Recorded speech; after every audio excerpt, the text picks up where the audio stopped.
grew in Rome as Romans do. In the process of growing up, all of us learn to compromise with our ideals to varying degrees and become practical. But that's not really a crime, is it? Even gold has to be mixed with a little bit of copper for it to be of any use. Pure gold is too soft and pliable. Pure milk is also very hard for most people to digest, and so it is generally advised that it be mixed with a little bit of water or reduce its fat content by any other means. Some amount of idealism is definitely very good, but you also have to be practical in order to make any progress in life. Just because gold is mixed with some amount of copper does not mean that it ceases to be gold.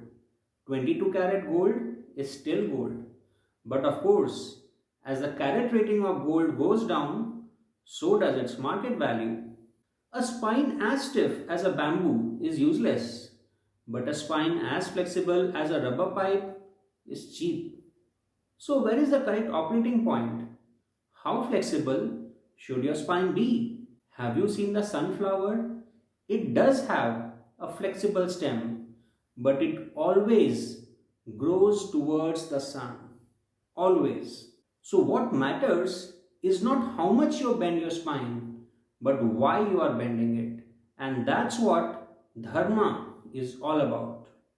Always pursue that which is life giving and tune all your actions and decisions in its pursuit.